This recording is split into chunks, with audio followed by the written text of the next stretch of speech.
Listo. Entonces, continuamos con lo que habíamos quedado la semana pasada acerca de las emergencias médicas y estábamos ya viendo evaluación por emergencia. ¿Ya? Entonces, la semana pasada vimos el síncope, ¿se acuerdan? Sí. ¿Se acuerdan del manejo del síncope? Entonces, hoy vamos a hablar de algo que se parece, pero no es lo mismo, porque la causa es diferente, que es la hipotensión postural, ¿ya? También es un paciente que se nos tiende como a desmayar o a desvanecer un poco, pero se genera por este cambio brusco entre que el paciente está acostado, lo estamos haciendo una restauración, ¿cierto? Una endodoncia que son largas, una cirugía que también pueden ser un poquito más largas, dependiendo de qué sea, y el paciente después le decimos, ya, terminamos, lo sentamos, el paciente se para, y se mareó, ¿ya? Y se desvanece. Esa patología, esa emergencia se llama hipotensión postural, ¿ya? Que al paciente le baja la presión por este efecto de estar acostado y luego pararse bruscamente, ¿ya? Se define como un desorden en el sistema nervioso autónomo que ocurre cuando el paciente se levanta. Es el resultado de la falla de los vasoreceptores en respuesta a cambios posturales. En general es a cambios bruscos, ¿ya? Aunque si el paciente lleva mucho tiempo acostado, también se da. Factores predisponentes, administración de ingestión de drogas, sobre todo los que deprimen el sistema nervioso, largos periodos de convalescencia, estar acostado, ¿cierto? Últimas etapas del embarazo, defectos venosos de las piernas como las varices o estar con las piernas hacia arriba también genera que baje un poquito la presión. Recuperación de simpaticotonía para hipertensión esencial, enfermedad de Addison, cansancio físico o ayuno, hipotensión postural crónica. Este paciente que ya de por sí ya constantemente está en esta patología. Si ven, los factores predisponentes, la mayoría tiene que ver con que haya algo que baje la presión, ¿ya? Por ejemplo, pacientes que toman antiansiolíticos, ¿cierto? O que toman pastillas para bajar la presión, son pacientes que nos pueden hacer este tipo de emergencia, ¿ya? Manifestaciones clínicas, no existe un prodrómico. ¿Se acuerdan que era un prodromo? ¿Se acuerdan qué era? Lo vimos en la clase pasada, les conté. Marcia, que ha estado muy calladita. Como indicio, Los ¿No? síntomas iniciales. Síntomas iniciales, perfecto. Es como lo que antecede a la manifestación como tal en este caso de la emergencia, ¿ya? Entonces no existe algo como que me avise que va a pasar esto, ¿ya? En algunos casos no llega a producirse el que el paciente se pierda completamente, ya, o se desvanezca completamente, sino que alcanza como un poquito a marearse y a tener la visión borrosa, ¿ya? No se nos alcanza a desmayar completamente el paciente, generalmente, y en la mayoría de las veces pasa eso. Entonces, ustedes, bueno, lo vamos a ver en el manejo. La frecuencia cardíaca se mantiene o incluso puede haber una ligera taquicardia. Si la pérdida del conocimiento se extiende más de 10 segundos, puede presentar convulsiones. Eso lo vamos a ver también en la clase cuando veamos convulsiones un poquito más adelante. El paciente se recupera inmediatamente al recobrar la posición supina. Manejo clínico, entonces, finalizar tratamiento dental, aunque como les decía, generalmente pasa al final del tratamiento dental, cuando el paciente se va a ir. Posición supina con las piernas sobre el nivel de la cabeza, Trendelenburg. Monitorear signos vitales. Una vez normalizada la presión arterial, sentar al paciente lo más lento.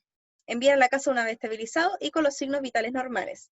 Derivar a un médico antes de proseguir con la siguiente cita. Ya esto como entre comillas, en general si el paciente es primera vez que le pasa, y además estuvimos una hora y media con el paciente acostado, y de repente al paciente ya le subimos el sillón, porque yo le contaba, la mayoría de los sillones uno aprieta un botón y el sillón se vuelve solo a la posición inicial, la posición cero, y el paciente tiende a pararse al tiro, porque se pone nervioso, porque tiene que ir a pagar, porque tiene que, etcétera.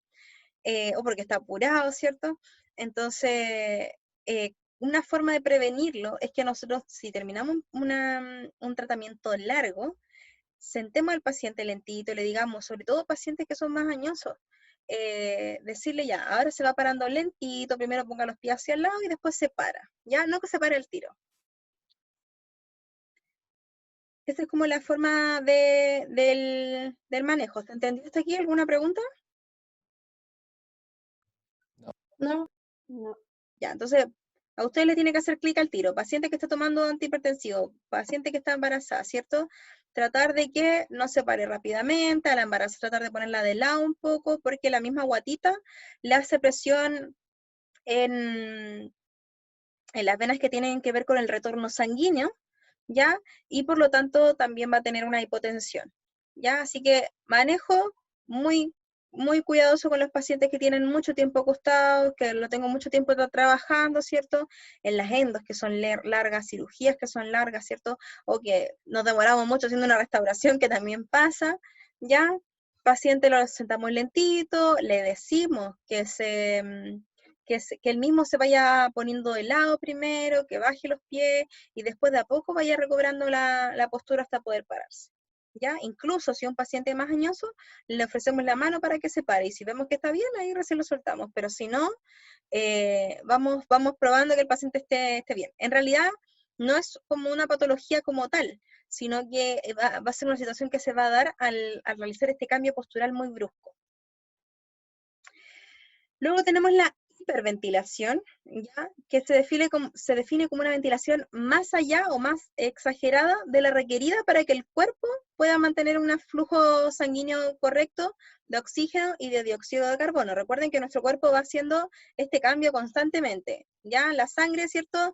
Lleva oxígeno a través de la arteria y luego a través de las venas, ¿cierto? Hace el recambio en el pulmón y luego tienen que circular el dióxido así y así va constantemente haciendo su ciclo, ¿ya? Pero cuando nosotros aumentamos el oxígeno, también se produce una toxicidad en el cuerpo, ¿ya? No es que, oye, entre más oxígeno mejor, no. Cuando le damos mucho oxígeno al cuerpo, también se puede producir esta hiperventilación. Por ejemplo, cuando vayan a un concierto, en tal vez 2 o 3 años más, cuando se puede ir a conciertos, y ven una niña al lado que grita, que se desesperó porque está Chayanne adelante, no sé, y lloraba y gritaba y todo el tema, ya, y después esa paciente, ¡pum!, de repente se nos desmayó al lado, ya, no vayan y le pongan oxígeno, porque esa paciente está hiperventilada. Entonces lo que tenemos que hacer es hacer lo contrario, cambiar esa cantidad de oxígeno que tiene en el cuerpo y que ahora podamos darle dióxido de carbono, ¿ya? Se produce por un aumento de la frecuencia y o profundidad de la respiración, es una de las emergencias más comunes en la consulta dental y es casi siempre el resultado de la ansiedad extrema.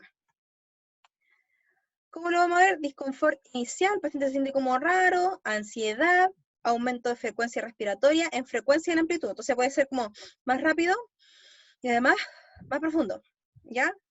Debilidad, mareos y parestesia, el paciente siente como sensación de hormigueo en la cara y en las manos, ¿ya? Puede haber dolor torácico y palpitaciones. Acá empieza el paciente a sentirse mal porque tiene un convencimiento de que le va a dar un infarto. Signos y síntomas, elevación de la presión arterial, ojo, más la sistólica que la diastólica.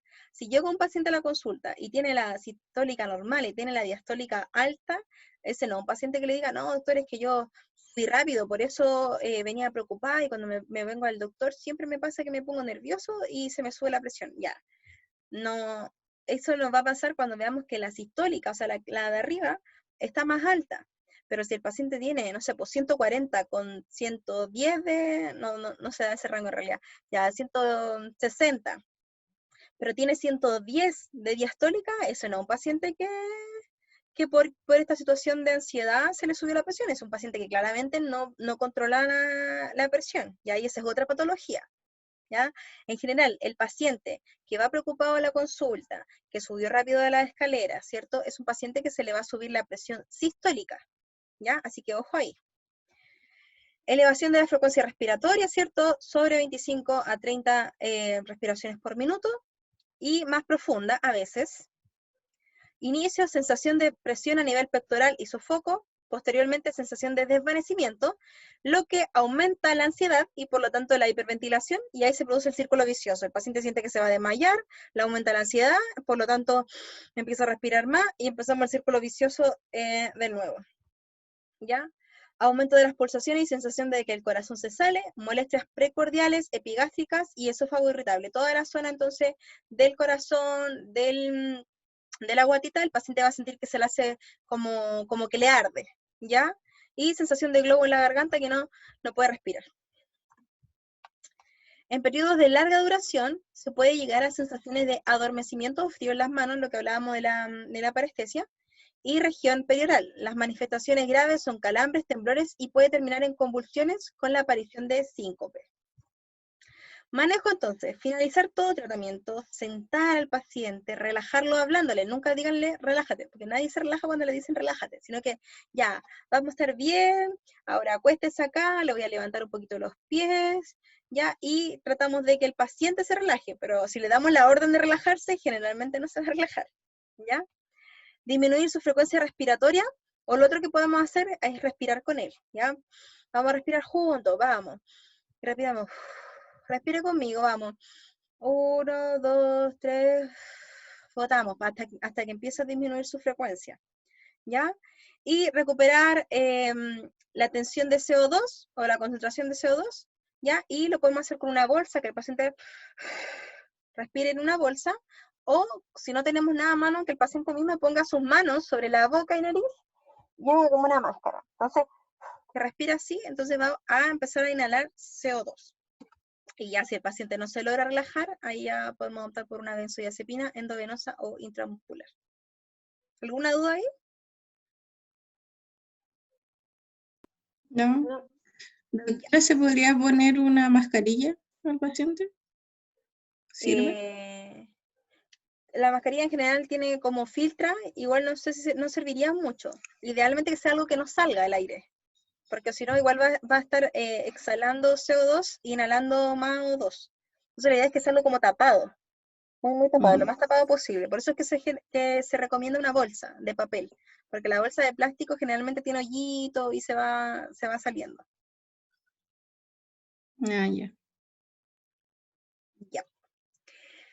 Vamos con otro. El asma.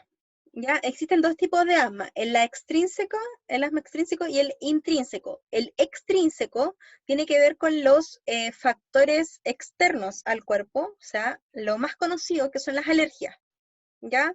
Que se desencadenan cuando hay una reacción del cuerpo. Y otras son provocadas por factores internos, que son las intrínsecas, ¿ya? Entonces, hay una sensibilidad de ellas, no solo por la circulación y por presión, y un reflejo de tos aumentado. La infección química, esta es la triada del asma, tos, disnea y sibilancias.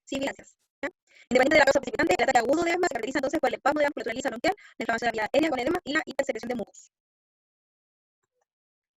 Manejo clínico. Finalizar todo tratamiento dental, sentar al paciente, administrar broncodilatadores spray y monitorear signos vitales. Ahora, si los signos cesan, controlar en la oficina o box y derivar al paciente a la casa. Ojo aquí, no está escrito. ¿Cómo puedo prevenir el asma? O que el paciente desencadene una crisis asmática en el box. Primero, que el paciente no haya hecho crisis asmáticas en los últimos 6 meses.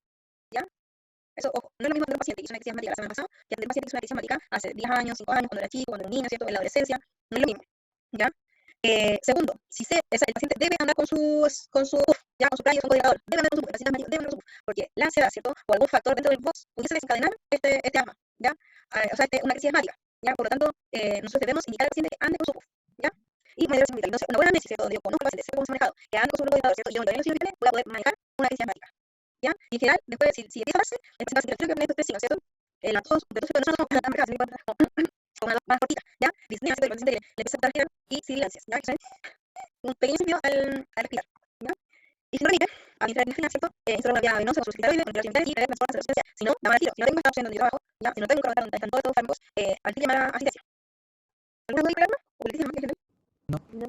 Súper importante, porque vamos a ficha clínica. Me diga, el paciente llama, ya, ¿cuándo fue su última crisis? Eso, dijo que se ve un tema en la que el paciente asmático. Ya, llama con su a no ser el paciente de toda asma. A los 15, tiene 30, y no fue bastante sano, y además no volverá a ponerse su puff, que además no está resfriado, no hay ningún signo, no sé, que puede haber alguna manifestación respiratoria, ya, démosle su puff. Pero si el paciente, bonito, que fuma, que su última vez ya fue hace un año, pero más de que está resfriado, no, o sea, siempre es lo mismo. Ya, ok. Usted puede hacer, usted puede decir, si se fue, se fue, pero a veces alguna vez también el paciente, no puede ser el paciente, o sea, digamos, no hay límite o jugue cierta a la teoría, o se haga y en esta manera, tengo que ser un poco, se le da y a y en un bebé tenemos que o si tenemos que experimentar y eso tiene más de saber eso es más otro así que el y si se vamos y el se puede y también de y de la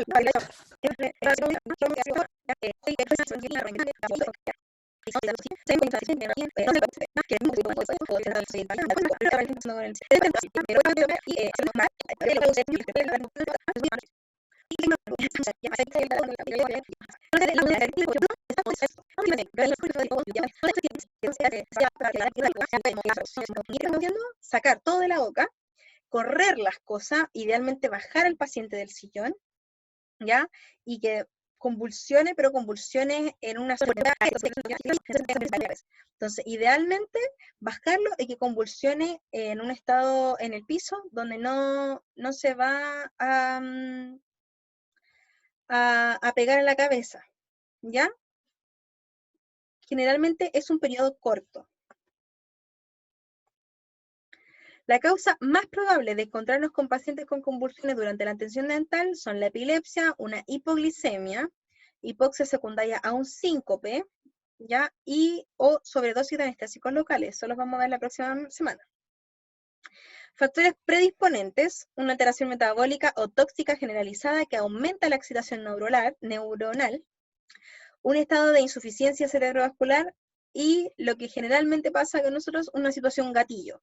Sueño, ciclo menstrual, luces centellantes. ¿Qué pasa? Nosotros ponemos la luz, ¿cierto? Para ver la boca y esa luz se nos va a la boca del paciente. Entonces el paciente empieza a pestañear y ¿qué empieza a ver?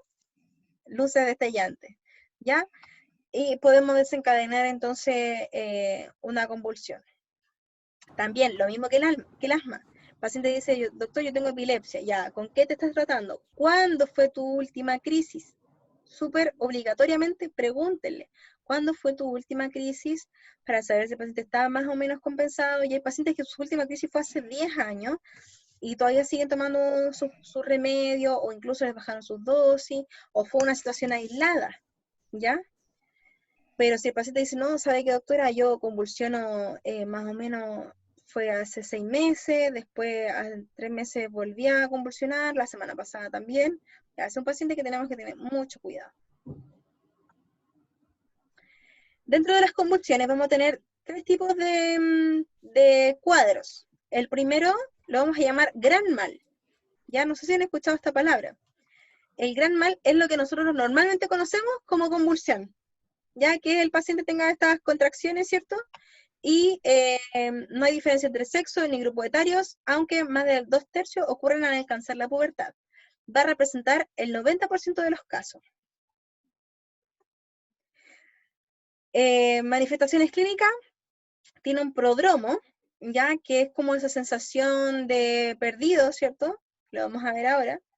Una fase preíctica, fase convulsiva y fase postconvulsiva. Fase donde el prodromo entonces se genera hasta como aura, donde el paciente como que se pega un poco. Fase preíctica, donde empieza a haber contracción muscular. Fase convulsiva, donde ya se genera la convulsión como tal, estas convulsiones tónico-clónicas. Y fase postconvulsiva, donde el paciente puede quedar, dependiendo, puede haber relajación de esfínteres, ya después de esta gran convulsión de toda la musculatura, ¿cierto? Entonces el paciente se puede orinar, ¿cierto? Puede tirarse gases, ya puede estar un poquito perdido. En esta fase, en el prodromo, también hay una fase que yo les decía, que el paciente tiene como lagunas mentales, ¿ya? Que no se acuerda, ya que el paciente tiene como que se le va la onda en un ratito. Y tenemos el pequeño mal, que es literalmente cuando el paciente se queda pegado. Ya representa un 25% de los epilépticos, generalmente se asocia a gran mal, o sea, es como el prodromo, que le da este pequeño mal, el paciente se queda pegado, ¿cierto? Mirando así como la nada, se queda pegado, y después desencadena el gran mal donde vienen las convulsiones. ¿Ya? Como una entidad única se encuentra solamente en el 4% de estos enfermos. Es importante saber que entre un 40 y un 80% deriva en gran mal. Y generalmente aparece entre los 3 a los 15 años y se caracteriza por la ausencia del paciente en un periodo en un corto tiempo o segundos. ¿Ya? Hay amnesia del momento y al finalizar el individuo continúa con lo que estaba haciendo. ¿Ya? Literalmente se quedó pegado y después vuelve. ¿Ya? Pero si se queda pegado y después empieza a contraer los músculos, va a gran mal, va a convulsionar. Y luego tenemos el status epilepticus, que es lo mismo que el gran mal, pero se continúa por más de 5 minutos. El status epiléptico, o sea, el gran mal debería durar 10 segundos, es un periodo corto, ¿ya? Pero cuando esto se mantiene por más tiempo, se llama estatus epiléptico, si se mantiene por más de 5 minutos, ¿ya? O convulsiones repetidas que comienzan antes de que el individuo se recupere del periodo inicial, ¿cierto? Le dio las convulsiones, se está recuperando ya, y luego le vuelven a dar, ¿ya? Se cuenta como que continuara. El estado convulsivo es una verdadera emergencia, ¿ya? Y el factor más común es la no ingesta de las drogas antiepilépticas. Consideraciones. Es muy importante disminuir al máximo el estrés de estos pacientes, para lo cual el uso de algún tipo de sedante sería indicado. El alcohol está totalmente contraindicado en estos pacientes, por lo que hay que suspender cualquier atención al sospechar el consumo antes del tratamiento. Manejo clínico, finalizar el tratamiento dental, posición supina, proteger de objetos cercanos y requerir ayuda si las convulsiones persisten, ¿cierto? En el estatus epilépticos. Y administrar anticonvulsivantes en el caso del estatus epilépticus y, obviamente, si no tenemos, llamar a emergencias. Lo que no hay que hacer, no hay que contener al paciente, no hay que abrazarlo para que no convulsione, ¿cierto? No hay que pegarlo contra el piso para que no convulsione. Tienen que dejarlo. Déjenlo tranquilo para que él solito termine su ciclo, ¿ya? No insertar elementos en la boca, porque puede él apretar tan fuerte que puede quebrarse los dientes o quebrar lo que ustedes le metan y tragárselo, ¿cierto? Morderlos muy fuerte si quieren meterle la mano, ¿ya? Idealmente no mover al paciente, salvo que esté en una zona de riesgo, tienen que moverlo rápido para que convulsione en una zona segura, lo que yo les decía. Si el paciente, tengo la opción de que se me caiga del sillón al convulsionar, lo bajo rápidamente entre dos personas, uno los pies y los brazos, y que convulsione en el piso, ¿ya? Pero lo ideal es que el paciente no lo mueva, que convulsione, que haga su ciclo normal, ¿ya? Dar elementos a tomar o a comer antes de que esté totalmente recuperado. Recuerden que el paciente va a estar en su fase posterior a la convulsión, pero puede volver a darle, entonces tenemos que esperar que el paciente solito vaya tratando de recuperarse. Y tampoco intentar despertarlo. Si está convulsionando, como les dije, no lo aprieten, no traten de contenerlo, ni tampoco empezar, despierta, oye, porque no es algo que ellos van a poder controlar, ¿ya? Sino que tienen que dejar que él siga su ciclo normal, ¿ya? Y por último, creo que ahora sí que sí, vamos a ver la crisis hipertensiva. Ah, perdón, con las convulsiones, ¿alguna otra duda? ¿No? ¿No? Ya. No. Tengo un segundito que no sé. No, la crisis hipertensiva la iba a dejar para la próxima clase. Sí, la dejé ahí solamente como la definición. Así que vamos a llegar hasta acá, hasta las convulsiones. Doctora, a la Cristi Ya. se le cayó el internet. Se le cayó el internet. Sí. Ya. Después ella que se comunique a través de la Fernanda conmigo para que pueda terminar su prueba. Igual yo voy a subir la prueba, la clase con la prueba al portal. Ya. ¿Ya? Ya, chicos. ¿Tienen alguna duda con el tema de las convulsiones? No. Ninguna duda. Ustedes pensaban que se tenía que meter, ahí volvió la Cristi. Pensaban que se le tenía que meter una cuchara a la boca para que el paciente no se ahogue con la lengua. ¿Lo habían escuchado antes eso? Lo de la cuchara no. Había escuchado que había que poner un trapito o algo para...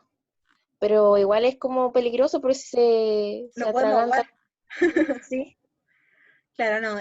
Como les decía, no es una patología en sí la crisis, sino que va a ser una derivación de otra crisis, o sea, de otro problema mayor, que puede ser la epilepsia, ¿cierto? Que puede ser una hipoglicemia, que son también súper agudas, ¿ya? Pero en general no va a ser una patología como tal. Entonces tenemos que dejar que el paciente curse su ciclo y cuidarlo lo más posible. Si está haciendo una cirugía, correr todo, porque al final con ese movimiento se le puede caer un bisturí en la mano, ¿cierto? O puede agarrarlo y se va a cortar, ¿cierto? Entonces tratar de liberar el espacio para que pueda convulsionar. ¿Ya? Y obviamente si se mantiene ya por más de 10, 15 segundos, tenemos que ya llamar urgencias porque el paciente ya entró en un estado, en un estatus epilépticos, ¿ya? Entonces en un estado que va a durar mucho, mucho tiempo. Y ahí tienen que solicitar ayuda. Pero si el paciente después de 10, 15 segundos, 20 segundos se empieza ya a calmar y se empieza a recuperar, ya ustedes de a poquito tenganle paciencia, no continúen con el tratamiento, ya traten de que el paciente se relaje, y les va a decir, no, o sea, que hoy día no me tomé la pastilla, ¿cierto? Etcétera, tratar de ver cuál puede haber sido la causa, y si el paciente se logra recuperar totalmente, no es necesario ya llamar a emergencias ni nada por el estilo, ¿ya? Porque en general el paciente mismo sabe cómo manejar esto. Cristi, ¿se pudo conectar o no? No, se cayó de nuevo. Caído de no. Ya. Ya, chicos, entonces vamos a las preguntas cortas y me las suben al portal. Traten de sacarle... Doctora, la Cristi preguntó si se tiene que responder sí o sí ahora.